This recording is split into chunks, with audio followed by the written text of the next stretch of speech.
Bismillahirrahmanirrahim.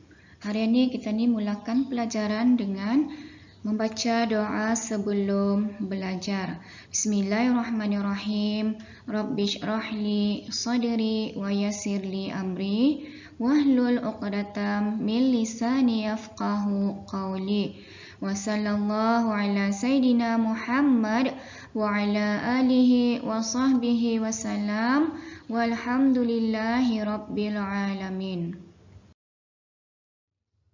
Hari ini cikgu akan mengajar pelajaran tasawuf darjah 4. Jadinya cikgu mahu kamu lihat gambar yang cikgu perlihatkan. Pertanyaan cikgu, pernah atau indah kamu mendengar perkataan tadi? Mungkin ada yang menjawab pernah. Jadinya pernah atau indah kamu menggunakan perkataan atu? Jawapannya tidak. Jujur? Okey, pernah kan? Jadinya mungkin ada di antara murid yang pernah menggunakan perkataan tadi.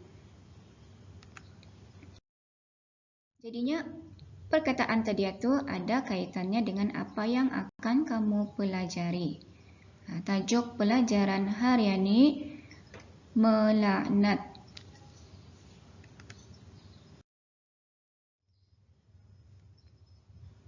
Objektif pelajaran, murid dapat menjelaskan pengertian melaknat, bahagian laknat dan sikap Nabi Muhammad sallallahu alaihi wasallam terhadap makanan.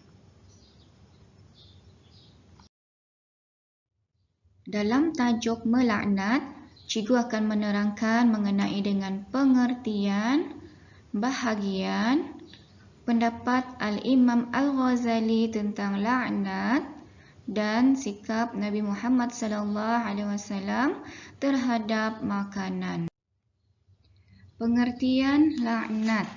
Laknat ialah kutuk, sumpah, terkutuk, celaka dan maki. Kutuk ialah sumpah yang mendatangkan kecelakaan, putus daripada rahmat Allah dan jauh daripada petunjuk Allah. Contoh kutuk, bodoh kawan ni. Indah boleh tu ataupun bida kawan ni berbawe. Jadinya ini contoh bagi kutuk. Contoh bagi sumpah, mudahan Allah menurunkan bala arahmu. Jadinya itu adalah contoh sumpah yang mendatangkan kecelakaan. Bahagian laknat. Laknat terbahagi kepada dua. Bahagian yang pertama khusus, maksudnya melaknat sesuatu daripada makhluk Allah. Contohnya manusia, binatang, kayu, api, makanan, hujan dan yang lain-lain. Bahagian yang kedua umum, yakni melaknat orang secara menyeluruh atau tidak ditentukan. Maksudnya laknat Allah ke atas orang kafir, laknat Allah ke atas orang yang bohong. Pendapat Al-Imam Al-Ghazali tentang laknat. Pendapat Al-Imam Al-Ghazali bahawa jangan engkau memutuskan dengan cara engkau naik saksi ke atas seseorang daripada ahli kiblat, yakni orang yang pada zahirnya Islam. Yakni jangan engkau hukumkan orang yang sedemikian itu bahawa ia menyekutukan Allah, atau ia kafir, atau ia munafik. Kerana yang melihat akan isi hati manusia itu ialah Allah Ta'ala jua. Maka janganlah engkau turut campur antara Allah dengan hamba-hambanya.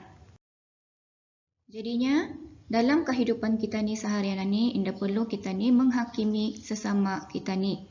Sebab yang layak untuk menghakimi hanya Allah. Jangan kita ni menghukum seseorang dengan melihat zahirnya sahaja. Hanya Allah yang maha sempurna. Sikap Nabi Muhammad SAW terhadap makanan.